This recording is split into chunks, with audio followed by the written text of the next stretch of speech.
श्री स्वामी समर्थ. तुम्हा सर्वांचं श्री स्वामी समर्थ कृपा या चॅनलवर मनापासून खूप खूप स्वागत. स्वामी महाराज तुमच्या सर्व चांगल्या इच्छा पूर्ण करोत हीच स्वामींच्या चरणी प्रार्थना करते आणि आजच्या नवीन व्हिडिओला सुरुवात करते. येत्या 21 जुलै रोजी गुरुपौर्णिमा आलेली आहे आणि 15 तारीखपासून आपण गुरुचरित्र पारायणाला सुरुवात करणार आहोत. तर आजच्या व्हिडिओमध्ये आपण गुरुचरित्र पारायणाची पूजा मांडणी, 7 दिवसाचा नैवेद्य आणि 7 दिवस ज्या सेवा करायच्या आहेत त्याची माहिती जाणून घेणार आहोत. यासाठी तुम्ही व्हिडिओ शेवटपर्यंत पहा. चॅनलवर नवीन असाल तर चॅनलला सबस्क्राईब जरूर करा. तर 15 जुलैपासून आपण गुरुचरित्र पारायणाला सुरुवात करणार आहोत. सर्वप्रथम आपल्याला काय करायचं आहे, 14 जुलै रोजी संध्याकाळी दत्त महाराजांची 1 गाय आणि 4 श्वान यांच्यासाठी 5 छोट्या छोट्या चपात्या करायच्या आहेत. 4 चपात्या 4 कुत्र्यांना खाऊ घालायच्या. आणि जर तुम्हाला गाय नाही मिळाली तर गायीच्या नावाची जी चपाती आहे ती अशा ठिकाणी ठेवून द्यायची जिथे एखादा प्राणी येऊन ती चपाती खाऊन जाईल. दुसऱ्या दिवशी सकाळी आपल्याला पूजा मांडणी करायची आहे. यासाठी एक चौरंग किंवा लाकडी पाट घ्यायचा. चौरंगाभोवती रांगोळी काढायची. चौरंगावर लाल, पिवळ्या किंवा नारिंगी रंगाचं वस्त्र अंथरायचं. चौरंगावर एका बाजूला थोडेसे तांदूळ ठेवून तांदळावर हळद कुंकू वाहून घ्यायचं आणि त्यावर दिव्याची स्थापना करायची. आपल्याला दिवा अखंड लावायचा आहे, त्यामुळे दिव्यात भरपूर तेल घालायचं. दिवा प्रज्वलित करायचा. दिव्याला हळद कुंकू, फूल, अक्षता वाहून त्याची पूजा करून घ्यायची. तुमच्याकडे स्वामी महाराजांचा फोटो असेल किंवा दत्त महाराजांचा फोटो जरी असेल तर तो फोटो स्वच्छ पुसून चौरंगावर स्थापन करून घ्यायचा. तुमच्याकडे जर स्वामी महाराजांची मूर्ती असेल किंवा दत्त महाराजांची मूर्ती असेल तर मूर्तीवर प्रथम स्वच्छ पाण्याने अभिषेक करायचा, मग पंचामृताने अभिषेक करायचा, मग पुन्हा स्वच्छ पाण्याने अभिषेक करायचा. अभिषेक करत असताना श्री स्वामी समर्थ या मंत्राचा जप करायचा आहे.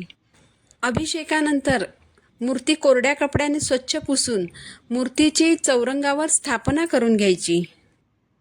स्वामी महाराजांच्या उजव्या बाजूला कलशाची स्थापना करायची आहे. आमच्याकडे देवासमोर नारळ ठेवायची पद्धत आहे, त्यानुसार मी इथे नारळ ठेवलेला आहे. तुम्ही कलशाची स्थापना करून घेऊ शकता. यासाठी एक तांब्याचा तांब्या स्वच्छ घासून घ्यायचा. त्यावर कुंकवाने स्वस्तिक काढायचं. कलशावर हळदी कुंकवाची 5 बोटं ओढायची. कलश पाण्याने भरून घ्यायचा. पाण्यात थोडंसं हळद कुंकू, थोड्या अक्षता टाकायच्या. 1 रुपयाचं नाणं टाकायचं, 1 सुपारी टाकायची. कलशावर आंब्याची किंवा विड्याची 5 पानं ठेवून त्यावर नारळ ठेवायचा. नारळाला हळद कुंकू लावून घ्यायचं. एका डिशमध्ये थोडेसे तांदूळ ठेवून त्यावर हळद कुंकू वाहायचं. त्यावर या कलशाची स्थापना करायची. कलशाला गंध, हळद कुंकू, फूल, अक्षता वाहून पूजा करायची. एक साखरेने भरलेली वाटी स्वामींसमोर ठेवायची. एका छोट्या पेल्यामध्ये स्वामींना पिण्यासाठी पाणी ठेवायचं. स्वामींच्या डाव्या बाजूला दक्षिणावर्ती शंख ठेवायचा आणि उजव्या बाजूला घंटी ठेवायची आहे. स्वामींसमोर जपमाळ ठेवायची. यानंतर चौरंगासमोर आणखी एक पाट ठेवून त्यावर गुरुचरित्र ग्रंथ ठेवायचा. ग्रंथाची पूजा करायची. एकदा का गुरुचरित्र ग्रंथ पाटावर ठेवून त्याची पूजा केली की तो ग्रंथ आणि तो पाठ तिथून अजिबात हलवायचा नाही. रोज पारायणाला सुरुवात करताना ग्रंथ हळूवारपणे उघडून वाचायला सुरुवात करायची. ग्रंथ उघडताना थोडासा हल्ला तर चालणार आहे, पण हा ग्रंथ जागेवरून उचलायचा नाही. पारायणाला सुरुवात करण्यापूर्वी सर्वप्रथम संकल्प करायचा आहे. यासाठी हातात थोडंसं पाणी घ्यायचं. त्यावर हळद कुंकू टाकायचं, थोड्याशा अक्षता ठेवायच्या, 1 फूल ठेवायचं. तुमचं नाव आणि गोत्र सांगायचं. तुम्ही कोणत्या कारणासाठी गुरुचरित्र ग्रंथाचं पारायण करणार आहात ते सांगायचं.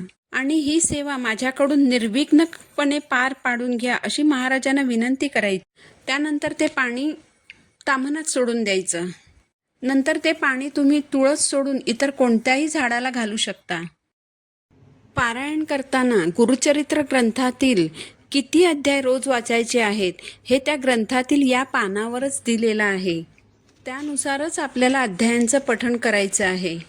पारायणाला सुरुवात करताना सरळ ग्रंथ उघडून अध्याय वाचायला सुरुवात करायची नाही. तर सर्वप्रथम एक वेळ स्वामी स्तवन वाचायचे आहे. त्यानंतर एक माळ श्री स्वामी समर्थ या मंत्राचा जप करायचा आणि एक माळ गायत्री मंत्राचा जप करायचा. एक वेळ अथर्व शीर्ष म्हणायचं आणि त्यानंतरच अध्याय वाचायला सुरुवात करायची. असं हे आपल्याला रोज करायचं आहे. पारायण काळात रोज गुरुचरित्र ग्रंथाचं वाचन संपल्यानंतर महाराजांना दूध साखर किंवा खडी साखरेचा नैवेद्य दाखवून आरती करायची. सकाळ संध्याकाळ दोन्ही वेळेला महाराजांची आरती करायची आहे. कामाच्या व्यापामुळे जर तुम्हाला 2 वेळेस आरती करणं शक्य नसेल तर अशा वेळी एका वेळेस तरी आरती नक्की करा.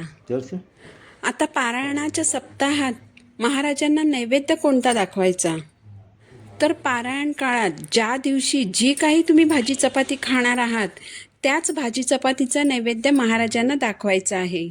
भाजीमध्ये कांदा लसूण अजिबात घालायचं नाही. जे जेवण आपण स्वतःसाठी बनवणार आहोत त्याच जेवणाचा नैवेद्य महाराजांना दाखवायचा आहे आणि तोच नैवेद्य आपण ग्रहण करायचा आहे. पारायणाच्या सप्ताहात दोन्ही वेळेस महाराजांना नैवेद्य दाखवायचा आहे. एखाद्या दिवशी दुपारी बनवलेली भाजीच जर तुम्ही रात्रीच्याही जेवणात घेणार असाल तर संध्याकाळी महाराजांना नैवेद्य दाखवताना तुम्ही एखादं फळ महाराजांसमोर ठेवू शकता. पारायणाच्या सप्ताहात रोज रात्री झोपताना न चुकता एक वेळ विष्णू सहस्रनाम वाचायचं आहे. कारण गुरुचरित्राचं वाचन करत असताना कधीकधी काही उच्चार हे आपल्याकडून नीट उच्चारले जात नाहीत. त्याचबरोबर दिवसभरात आपल्याकडून कळत नकळत ज्या काही चुका घडतात त्या चुकांची क्षमा म्हणून विष्णू सहस्रनाम आपल्याला रोज रात्री पठण करायचं आहे आणि त्यानंतरच झोपायला जायचं आहे. झोपताना आपल्याला डाव्या कुशीवर झोपायचं आहे, जेणेकरून दत्त महाराज स्वामी महाराज जे काही संकेत तुम्हाला देतील ते तुम्हाला मिळतील. एकदा का तुम्हाला झोप लागली की मग तुम्ही कोणत्याही कुशीवर वळणारच आहात. पारायणाच्या सप्ताहात मन शांत ठेवायचं आहे, कारण सप्ताहाच्या सुरुवातीच्या 2 दिवसात आपली खूप चिडचिड होते. कारण या काळात दत्त महाराज पण आपली परीक्षा घेत असतात. त्यामुळे मन स्वच्छ ठेवून मन पवित्र ठेवून आपल्याला हे पारायण करायचं आहे. पारायण काळात कुणाला अपशब्द वापरू नका, कुणाला दुखवू नका. अशा तऱ्हेने पारायण केलं की त्याचं इच्छित फळ हे तुम्हाला मिळणारच आहे. श्री स्वामी समर्थ.